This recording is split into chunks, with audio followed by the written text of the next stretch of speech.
bonsoir à tous, ravi de vous retrouver dans ce JT du mercredi 19 juillet 2023. Du lundi au vendredi à partir de 18h, l'essentiel de l'actualité du Grand Grenoble. Côté pile et côté face, c'était comme hiver, Champs-Rousses cherche à diversifier ses activités pour accueillir les vacanciers qui choisiraient de partir à la montagne. Et cette année, ils pourront compter sur plusieurs nouveautés dans un espace baptisé le Panoramic Park. L'idée, c'est de donner accès à la haute montagne en toute sécurité à des publics non initiés, mais aussi de leur donner à découvrir la faune et la flore locale. Le tour du propriétaire avec Lina Badreddine. 3, 2, 1 et bon voyage. Merci. Elle est la star des nouveautés à Champs-Rousses pour cet été. La tyrolienne géante qui part de la Croix de Champs-Rousses pour une arrivée à Recoin affiche un grand succès depuis son ouverture. Pour 35 € en solo, 65 en duo, elle propose de traverser le domaine de montagne en 3 minutes, suspendue à 70 mètres du sol. C'est la plus longue tyrolienne à pylône du monde, avec 2 km de descente, plus de 600 mètres de dénivelé, avec des pointes à 80 km/h. Le Panoramic Park de Champs-Rousses décline plusieurs équipements, espace de pique-nique, belvédère avec vue sur chacun des massifs et la passerelle himalayenne qui permet de survoler le couloir de Casse-Rousse sur 130 mètres. Toutes les personnes qui ont pu se rendre sur la passerelle ont pu en souligner l'aspect hyper contemplatif et le cadre de vue qui est absolument exceptionnel dessus. Juste en quelques mots, c'est 26 tonnes d'eau par exemple qu'on a mis dessus pour la tester, pour vérifier qu'il n'y avait pas de souci. En fait, c'est comme un ouvrage d'art. Aujourd'hui, c'est comme si on construisait le pont de Millau. On a les mêmes normes de test aujourd'hui pour ce genre de passerelle. Car la montagne compte de plus en plus diversifier ses activités l'hiver et attirer les touristes en été. Entre 2019 et 2022, le taux d'occupation pour la saison estivale en station de montagne a progressé de 10%. On ouvre vraiment une destination fraîcheur parce qu'on se rend compte que les températures à Grenoble sont terribles pendant l'été, donc ça permet aux gens de monter. La tyrolienne étant un produit payant, c'est une chose, mais le Panoramic Park, tout ce qu'on a pu inaugurer aujourd'hui, étant gratuit, ça permet aux familles, on a le label Famille Plus de venir et de profiter de notre destination. Retrouver une occasion pour les Grenoblois de monter à Champs-Rousses, c'est extrêmement important. Là, on constate qu'on a plein de gens qui arrivent sur la station et ils n'étaient pas montés depuis des années, pour ne pas dire des dizaines d'années. Ils redécouvrent notre site sommital, ils redécouvrent la vue incroyable qu'on a de ce site. Et c'est tout ça qu'on attendait en fait, vraiment le renouveau de la station. Et pour l'avenir de la station, prochaine étape, un lieu pour se baigner. Et pour découvrir d'autres richesses naturelles de la commune, l'association de défense des habitants et de l'environnement de la commune propose également jeudi 2 visites pour apprendre à reconnaître les arbres. C'est gratuit et sans inscription. Après des records de température, mardi en Isère, température ressentie plus de 46 degrés à Grenoble en fin de journée. Il faisait un peu plus frais aujourd'hui et pour s'éloigner des îlots de chaleur, sans en rajouter sur la pollution, prenez les transports en commun, que ce soit pour rejoindre le Vercors ou Beldonne, mais aussi bien d'autres coins de verdure. Ils vous emmènent tout l'été vers des destinations nature. Le syndicat mixte des transports en commun de l'aire grenobloise, le SMAG, renouvelle son opération pour la 4e année. Son président Sylvain Laval était lui aussi à Champs-Rousses pour le présenter. Comme chaque année pour cet été, nous mettons en place des destinations nature pour permettre aux habitants du territoire d'accéder aux zones naturelles de montagne, aux espaces de fraîcheur, notamment au lac, et aussi à des espaces de patrimoine et de culture. Donc nous avons plusieurs lignes de bus qui vont partir à la fois de la métropole de Grenoble, du Grésivaudan, pour desservir ces différents secteurs et qui seront accessibles au prix d'un ticket de transport en commun classique. Alors vous avez une ligne qui va pouvoir monter à Champs-Rousses, où nous sommes aujourd'hui. Vous avez une ligne qui va monter à la station des Sept-Lots du côté du Blénay. Vous avez une ligne qui desservira aussi la station du Collet d'Alvar. Vous avez une ligne qui dessert le plateau des Petites Roches, notamment en direction du col de Marcieux, sur le secteur du Grésivaudan. Nous avons côté métropole 2 lignes en Chartreuse, une qui monte au col de Porte, qui existe déjà mais qui est renforcée. Et puis nous avons aussi une ligne sur le col de la Charmette, qui est un peu moins connue, qui est une zone aussi de fraîcheur agréable un petit peu plus loin. Et puis nous avons évidemment la desserte d'espaces notamment de fraîcheur, de lacs de loisirs comme le site du Bois Français qui est évidemment très fréquenté. Nous avons également le lac de la Terrasse du côté du Grésivaudan. Et puis comme le Pays Voironnais est aussi membre du SMAC, nous avons une ligne qui permet d'accéder au lac de Paladru également. Et j'ajouterai que nous avons aussi des dessertes de zones culturelles, de loisirs comme le domaine de Visil avec le parc et le château. Et nous avons aussi une nouveauté cette année qui va desservir le musée Champollion de Vif. Voilà, musée qui possède également un très joli parc. L'avenir de certaines stations de moyenne montagne plus petites pose question pour la partie ski. Je vous parlais hier de l'Alpe du Grand Serre qui pourrait vivre sa dernière saison d'hiver et ça ne va pas fort non plus à Autran-Méaudre. La régie des remontées mécaniques accuse un déficit d'1 million d'euros et le préfet a saisi la Chambre régionale des comptes.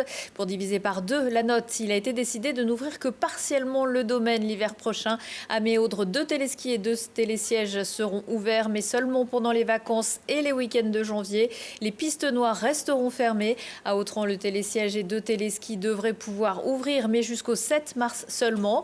Mais tout ça dépendra aussi de la neige et de la fréquentation. 1924, 1968, 1992 et pourquoi pas 2030. À voir si Autran-Méaudre et Champs-Rousse seront de la partie. Mais après Chamonix, Grenoble et Albertville, les présidents des régions Auvergne, Rhône-Alpes et Provence-Alpes-Côte d'Azur viennent d'annoncer qu'ils allaient déposer une candidature commune pour organiser les Jeux Olympiques et Paralympiques d'hiver dans moins de 7 ans au nom des Alpes françaises.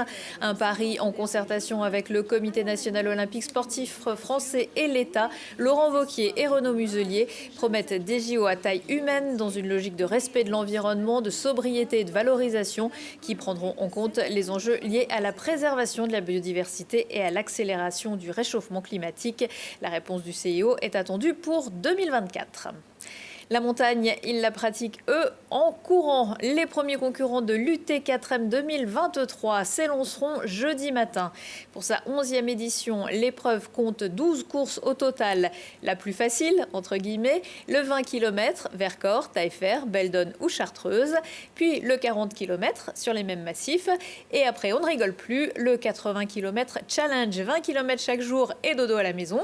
Le 100 Master, le 160 Challenge.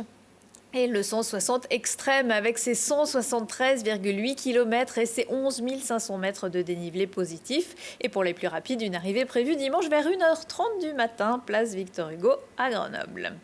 Attention toutefois à ne pas perturber la faune sauvage. Ça fera plus de boulot pour le Tigodrome qui n'en demande pas tant. Ce que demande le centre, c'est de l'argent. Le seul centre de soins de la faune sauvage en Isère est ouvert tous les jours depuis 12 ans et accueille entre 1900 à 2000 animaux par an, sachant que le coût moyen de la prise en charge est d'environ 130 € par animal. L'association a donc lancé il y a quelques mois une cagnotte sur helloasso.com avec l'objectif de récolter 50 000 €. Mais à ce jour, seuls 18% de cette somme ont été promis. La cagnotte est ouverte jusqu'au 31 décembre. On quitte les hauteurs, même si la commune se trouve sur la route de l'Oison, en direction donc Champs-sur-Drac. Et si un incendie se déclarait sur les hauteurs de la commune, est-ce que les différents services réagiraient correctement? C'était le test lors de l'exercice du plan communal de sauvegarde mis en place il y a quelques jours. Et comme dans un vrai accident, les médias étaient présents. C'était le cas de notre journaliste Jade Lanier. Notre-Dame, par Visil, rendez-vous Zola. Rendez-vous salle Zola. D'accord. Ni une ni deux, Franck prend son camion pour rejoindre les pompiers. Muni de barrières et de panneaux, il doit simuler une fermeture des routes. J'ai eu un appel d'un élu et du directeur qui me demande de monter au contact des pompiers au haut du village. Ça s'appelle le hameau de Combe. Et dès que je serai au contact des pompiers, c'est eux qui vont me donner je pense, les directives, s'il faut fermer une route ou pas. Il s'agit là d'un exercice organisé par la commune de Champs-sur-Drac pour se préparer à un incendie volontaire de feu de forêt. Le plan communal de sauvegarde prévoit des déviations, l'ouverture d'un centre d'accueil, du porte-à-porte ou encore des diffusions d'alerte. J'ai eu un message sur mon téléphone, comme quoi il y avait une alerte et que c'était un exercice. Et voilà, et donc j'ai acquitté le...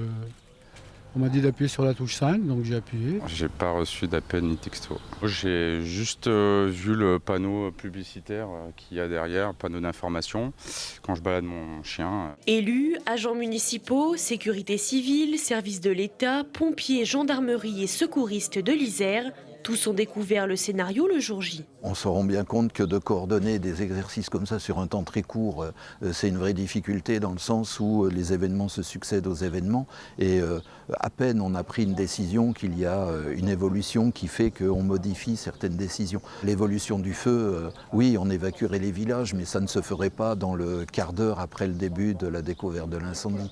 Donc forcément, la difficulté, elle est là, elle est dans la coordination entre les différentes cellules. Ce jour-là, l'exercice porte sur un incendie, mais la commune de Champs-sur-Drac est soumise à d'autres risques. Champs-sur-Drac est une commune concernée par le risque industriel avec la plateforme chimique de Jarry. On a également des risques naturels, il y a du risque de ruissellement, du risque inondation, il y a le risque sismique. On a des risques liés à la rupture de grands barrages ou encore des risques plus diffus de transport de matières dangereuses par exemple. Ces entraînements sont nécessaires en cas d'événements extrêmes, comme lors de l'incendie de l'usine Arkema à Jarry en novembre 2022.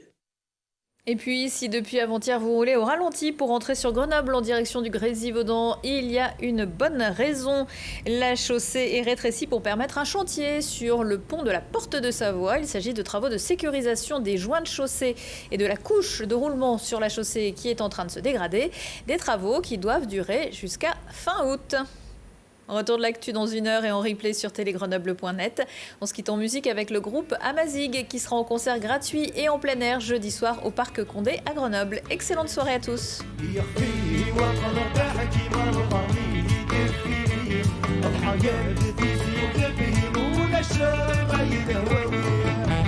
هيا